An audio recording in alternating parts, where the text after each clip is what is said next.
What if I was sitting here talking to you holding my phone? It's not buzzing, it's not beeping, no one's calling me, I'm just holding it. Do you feel like you are the most important thing to me right now? We sit down for dinner with our families and we put the phone on the table.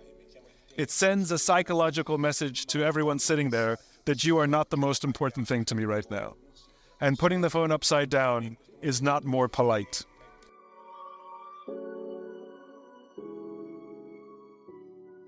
Let me ask you a question.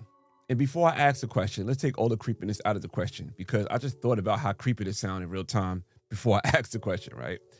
If a stranger walked into your house and observed your family for 1 hour, would that stranger say everyone is living together or everyone is living apart, all on separate screens? Be honest. Okay, now, if your answer is living apart, all on separate screens, you are not alone. 54% of families report feeling less connected since the rise of smartphones, and the average screen time is 7+ hours a day. That number increased to 10+ hours a day when it comes to African American and Hispanic households. My name is Leron Gaskins, aka Big Ellie. They call me Big Ellie. And this is the Broken Traditions Podcast, where we discuss the overconsumption of digital devices and how to overcome them. I like to call this the digital incarceration. Ironically, the cell phone is called the cell, and this device, the digital cell, keep us locked in. If you feel like you're a person who need help breaking free from digital incarceration, download my free workbook, The Digital Release. It's a 7-day blueprint to help you regain control of digital devices. I will leave a link in the show notes or in the pinned comments if you're watching this on YouTube. I wanted to talk about this because this is something I saw firsthand. Visiting a family member or a friend, I see everyone in the space physically together, but all neck down looking at the screen. The clip that I used in the cold opening of Simon Sinek, just have your phone out during human interactions, make others feel less important. And when I'm in these scenarios, I try to engage in conversation, but you realize people are not really paying attention. And the crazy part about it, we can have the TV on and everyone is still on their phone. Now, I'm not trying to get sidetracked on this, right? But check this out. This is called the second screen, where people watch TV but have their phone in their hand doing something else. Let me know in the comments if you're guilty of that. And if you haven't noticed this, Netflix shows are no longer deep. Let me know in the comments if you noticed that. As they say, it's a mile wide, but an inch deep. But now Netflix designs shows with the second screen in mind. That would be another conversation for another day. But to see families not really bonding, instead becoming more like roommates with the same bloodline, is a problem. And with the rise of the digital incarceration, being locked in the cell, we need to discuss this and we need to have solutions. Because if we don't discuss this, our relationships will deteriorate and our children will learn how to bond with screens instead of people. Phones are now replacing parent-to-child interactions. I get it. Parents are busy and need some adult time to unwind after work. Don't let it be a single parent who is working long hours just to maintain a household. But phones are now replacing parent-child interaction, and that's a problem. Parents are using phones and tablets as babysitters, not to mention parents is also on their devices doing the same thing. Unknowingly, the parent is creating a digital incarceration for their child. I guess we could call it like a digital juvie, right? A digital juvie, if you will. The form of being together physically, but being separate in screens have a number of negative side effects on children. I want to share this clip with you guys from the Unplanned podcast. They had the guest Daniel G. Amen, right? He speak about how his grandchild at 9 months was addicted to the iPhone. And also, shout out to Daniel G. Amen. We have one of his books here at the house. This is, here we go. Let's get this focus real quick. Is it focus? Come on, focus. Okay. Your brain is always listening. It's not going to focus for some reason. All right, there we go. Your brain is always listening. So we do have one of his books here. So he got a lot of books, but yeah, we have one of his books here. Your brain is always listening. It was something that was recommended to us, and Lex and I read it together. It was a great book. I recommend you guys get it. I'll leave it in the show notes, a link to it, so you guys can get that book as well. But yeah, let's get to this clip of Daniel G. Amen on the Unplanned podcast speaking about his 9-month-old grandchild being addicted to the iPhone, which is crazy. Okay. We're evolving backwards. Okay. We don't want to evolve backwards. Yeah. Right? So keep them away from any screens. You should do it for as long as humanly possible. Oh, shoot. Yeah, Keep our them son likes away. Toy No, Story. because those steal their attention. And yes, it gives you a break. Yeah. But at what cost? What At about- the cost of increasing their risk of depression? Because the screens were purposefully created to elicit dopamine responses in their brain. It hooks them. All right, I want to just interject real quick on that. How it's basically designed to create dopamine, right? Now, we as adults are hooked onto this. Think about a child with a developing brain, how easily they will become addicted to this. I mean, not to sound so extreme, right? But it's kind of like giving your child, I don't know, heroin, like how addicted heroin could be, or having your child sitting next to you at the slot machine while you sitting there playing Buffaloes or Wheel of Fortune or whatever slot machine game you want to play. Imagine having your child next to you, seeing all those lights and getting that dopamine basically dumped into them at an early age while their brain is developing.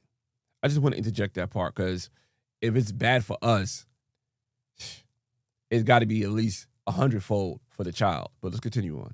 And I have 5 grandchildren. And my first one, 9 months, he was addicted to an iPhone. I'm like, no way. But every time I'd see him, phone pop up, phone. And I'm like, no phone. Pop up, phone. No phone. And it's like so irritating. Just the way Dr. Amen spoke about this, right? How, a parent may need a break, but at what cost? And also, the parent is teaching the child this is okay while these negative side effects are taking place. So I want to speak about just three negative side effects. We're going to talk about more about this in depth on future episodes. So make sure you guys subscribe, watch this YouTube, follow if you're watching this on or listening to this on Apple Podcasts or Spotify Podcasts or Amazon Podcasts, or just, check out the newsletter for brokentradition.com. But, when parents use the phone as a babysitter, emotional development slows down when the real conversation decreases. So let's get to the 3 negative results about this, right? Of children not interacting with their parents and what could possibly come from it. Children may not develop basic communication skills. Now, as someone who is learning a new language, I know the best way to get better is actually to talk to people in that language. And like I'm learning, I don't know too many Spanish people, but I'm trying to find Spanish people to try to talk to, right? And side note, right? Just a real personal, I guess, real quick story about that. When we were in Colombia, there were some people that was there for a race. I didn't even know a race was going on. I wish I would have known. I'll probably sign up for the race. But there was some people that was there for like a 10K. And he was like, oh, you from America? I said, yeah. So he started speaking to me in English because he wanted to practice his English because I guess being in Cali, Colombia, more people speak Spanish than English. So he just took the opportunity to have a conversation with me while we was in Colombia. But yeah, a child developing that skill, not getting the basic practice in their home, will show in real life situations. And that will take me straight to number 2. Children who are addicted to screen use typically do poorly in school. Now, I seen this video, right? I sent it to Lex. I'll put it in the show notes too. I've seen a video of teachers talking about their students in the 2nd and 3rd grade are closer to the level of education of kindergarten than they are to 2nd and 3rd grade. Let that sink in for a minute. We have 2nd and 3rd graders that are kindergarten level. And research shows that this is a byproduct of digital overconsumption in our children. And that video, they also spoke about how children show up to school without the basic life functions. So, as extreme as fifth grade, let's think about how old you are in fifth grade.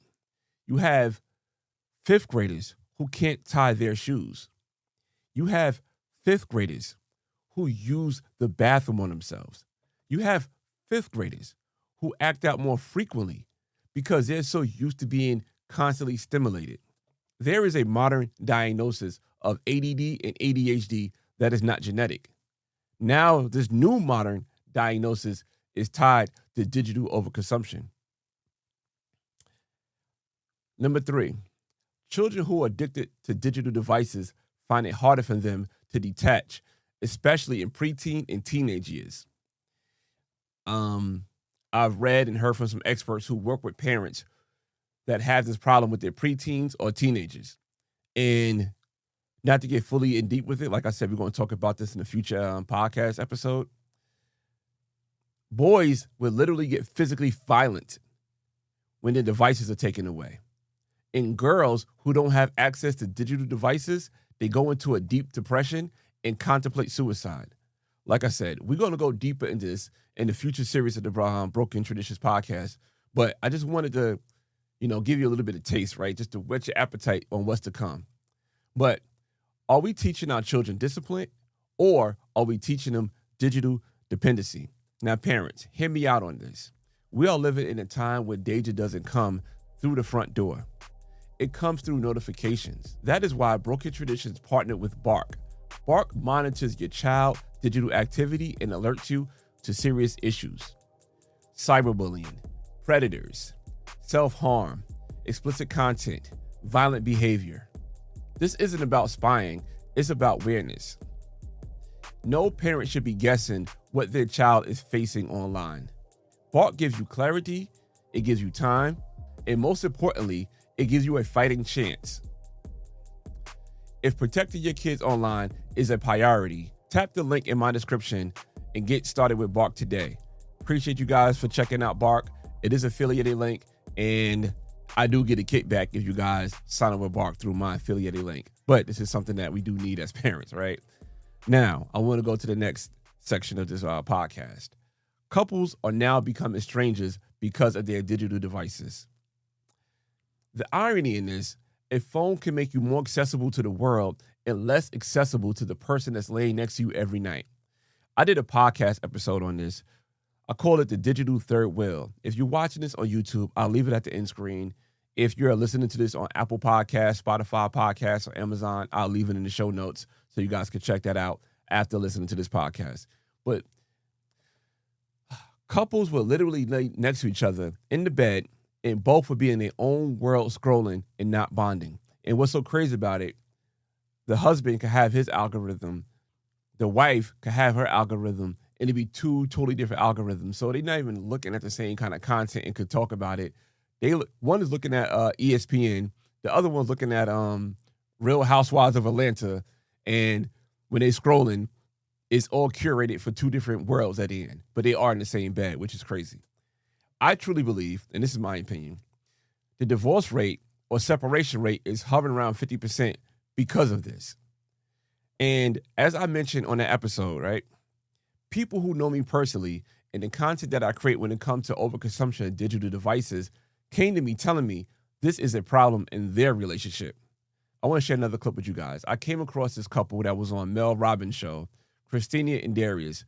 I want you guys to check out this video and seeing how problematic this is. And as always, I'll leave a clip in the show notes. I'll leave a link in the show notes so you guys can watch it in its entirety. But let's get to this clip of Darius and Christina on the Mel Robbins show. And to be quite honest, too, when it comes to Mel Robbins, we've been spamming Mel Robbins lately, right? The Mel Robbins podcast had an episode with Wallow, which is pretty good. And right now my wife is reading Let Them by Mel Robbins. But yeah, let's get to this episode or this clip from the Mel Robbins show. Babe. Huh?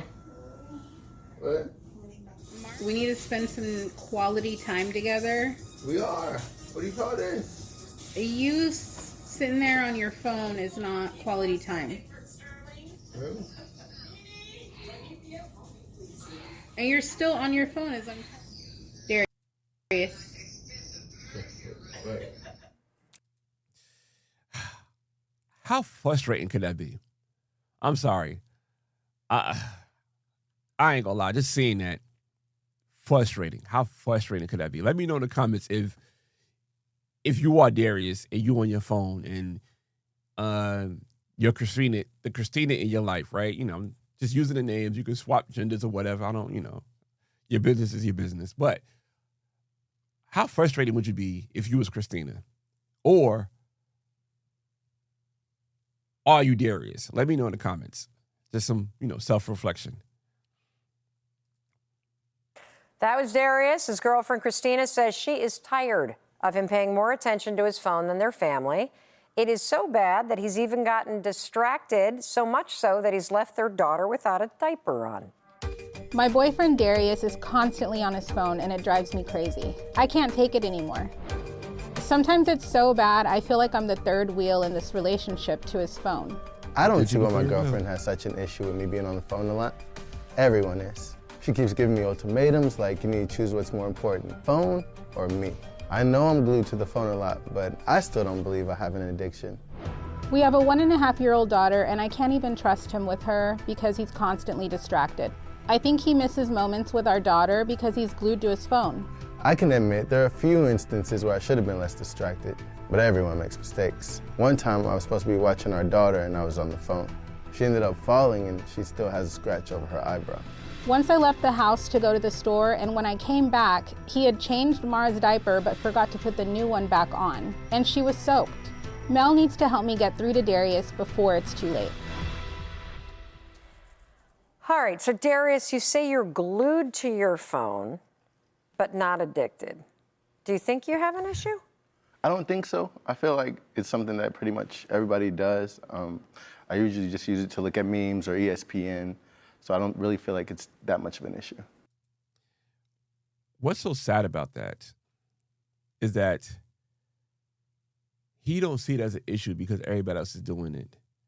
And how it's just like, it's such commonplace for you to be on your phone. And everybody's doing it, right? So say, for example, right, another thing that people could be addicted to. Say everyone is doing crack cocaine. That would be the same mindset like everybody else is doing it. I could just be high on crack real quick while, my daughter's playing right there. I could be high on crack because everybody else is doing it. But being addicted to crack cocaine also comes with like a stigma, right? So people are not openly addicted to crack cocaine unless it's an addiction that kind of overcomes their life, right? Not to get too deep into crack cocaine addiction, but if that same stigma that was on crack cocaine was on being addicted to the phone, that would not be his argument. But since that's his argument, he feel like it's okay.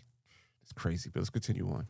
Well, you are on a talk show talking about it, so maybe it's a little bit more than just a few memes and ESPN. So, Christina, you said you already feel like the third wheel. How is this impacting you? Most of the time, I just feel ignored. Like whatever I have to say isn't important because I have to repeat myself a million times. I also feel like he just loses out on some of the family time. She'll do something cute and I'll be like, oh, she just did this, and he just completely missed it. So I ain't gonna lie, just hearing her, I would make the argument that she probably feels like, and I'm not sure they status because this is a couple of years old, but I would make the argument that she probably feels like she's a single mom. She probably feel like she's a single mom because how addicted he is to that phone. So their child together is her child, but his child is the phone because he's paying more attention to the phone. So not only he's cheating on his girlfriend, like I said, I'm not sure the relationship status in 2025, the year of our Lord, the time I'm recording this, but the relationship status is my phone is my girl and my phone is also my child. My phone gets main priority to my attention more than them. And that is so problematic. But let's continue on. So I wish he would just be more present. What do you think? I hear, but it's kind of one of those things where she often says that, so it kind of becomes white noise. And Yes. another thing on so the you've laundry tuned her out. a bit. That is so crazy, so frustrating. He tuned her out. He tuned her out, and he's not paying attention to her no more.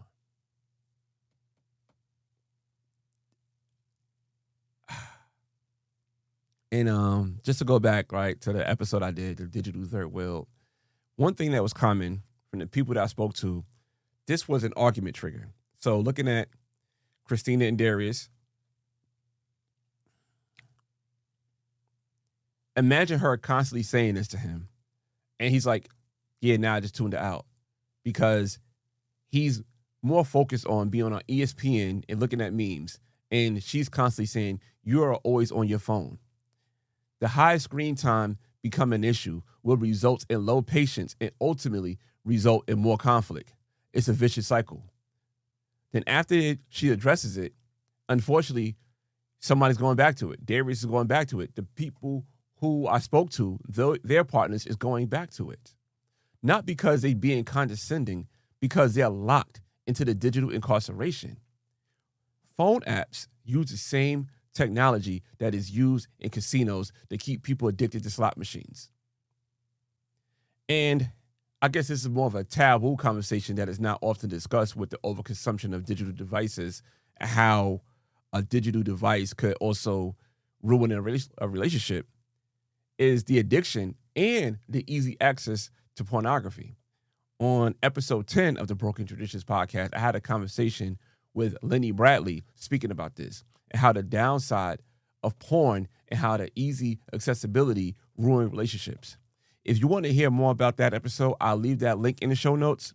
To be quite honest with you guys, I will not go too deep into that topic on that episode because, one, YouTube suppressed it because the topic, right? They suppressed it. We was going back and forth with monetization on YouTube, and I was like, they finally buckled down and said, all right, we're going to monetize it. But, conversations like that are suppressed. And if you guys want to check it out, I would say check it out. If you guys do find value in that conversation, I would say share that conversation as well because it was suppressed, right? But the need to grab the phone is so bad, right? I can remember one time, just me personally, I was with a partner, right? And after, my partner and I were done doing our adult activities, I would roll over and grab my phone and go into Instagram.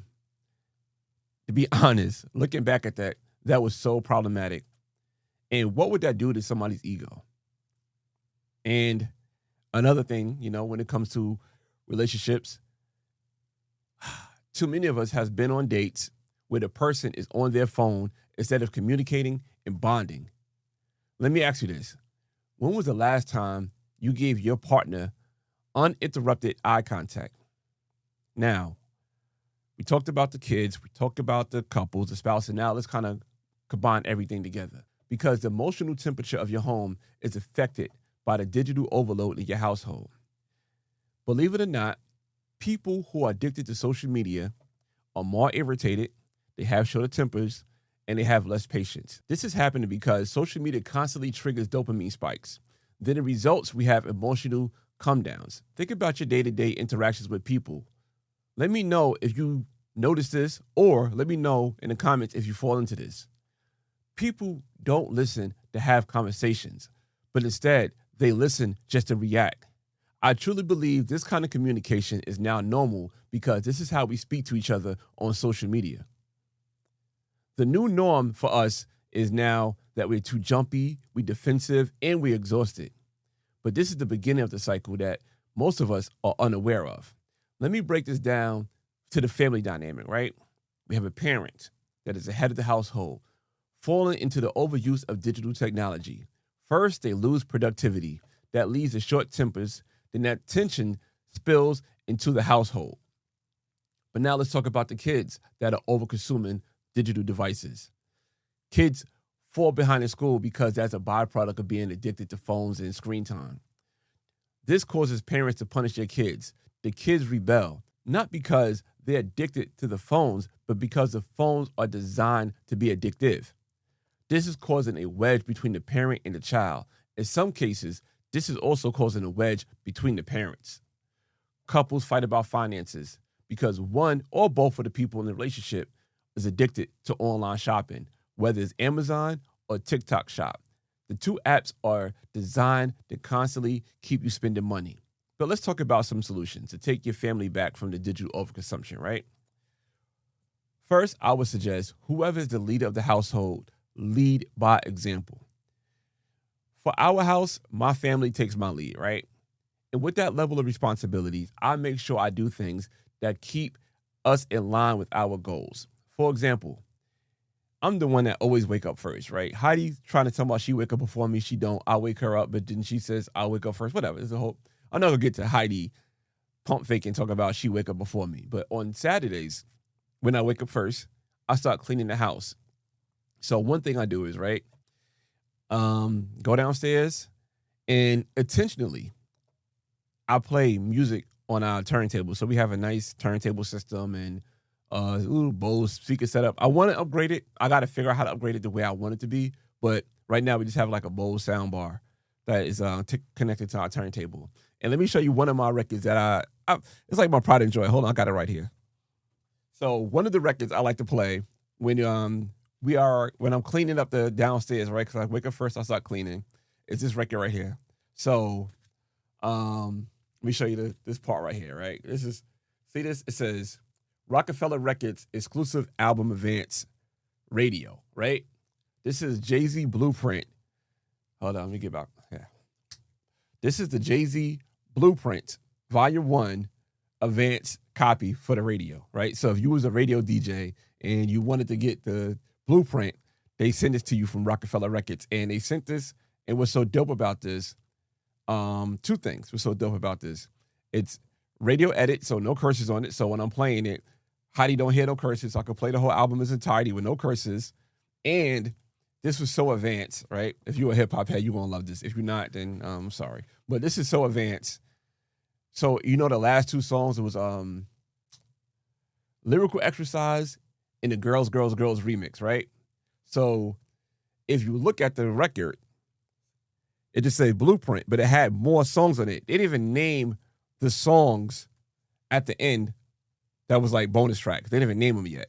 So I don't know. This is like one of my favorite vinyls that I have, like a collector's item to me. And my other favorite vinyl that I have that's a collector's item is Thriller. The first, like, the original print of Thriller back in 1982. It's not the first print, which is, I'm going on a tangent about records, but let's continue on about this episode. So I'm playing the vinyl, right? Then when everyone else is waking up, they start doing the same thing in another section of the house. And to me, this is the same with digital devices. So if I bring my phone to dinner, that means we all have our phones out at dinner. If I'm watching a movie with my family and my phone is the second screen, then we all have out the second screen. Another thing you could do is a charging station rule, right? So have all the phones charging in a central place overnight. And to me, this is clutch because your sleep improves, because you don't have to have the blue light in your eyes before bed, because your eyes still thinking that blue light is kind of more like the sun. So it's still kind of, it can't get into real deep sleep mode because the light from the phone is, entering into your eyes. And when you wake up, you're not grabbing your phone first thing in the morning. Study shows that not looking at your phone in the first 30 minutes to an hour in the morning improves your day drastically. When going out to eat as a family, or even parents' night out, like, you got a little date, I don't know, say that you got a babysitter and y'all want to have a nice time out, put the nice, sports jacket on. She put on her nice digs and y'all just looking nice going to the town. When y'all go out, only one person brings their phone. If you go out as a family, all the other phones, y'all can leave them in the car or leave them at home. Trust me, people do not need 24 access to you. Whatever call or text that you missed during that time can wait. Replace scrolling with activities. Right now, Heidi, she is spamming Monopoly and Uno. every time she come home from school, she finish her work, eat her snack, get it ready. Like, we don't have nowhere to go. She was like, oh, let's play Monopoly. And I had to bust them down in Monopoly. Her friend comes over. She loves playing Monopoly too. So, like, playing Monopoly, or they want to play Uno. Like, I'm not beating them all the time in Uno, but as far as Monopoly, it's a wrap. You could go for a walk. Like I mentioned, you go for a walk as a family or you go for a walk as a couple, only one person bring their phone. There's no need for everybody to have their phone. Cook it together as a family. The holidays coming up, depending on when you see this, but the holidays are coming up when I'm recording this. That'd be a great thing to do. Everybody's cooking together as a family.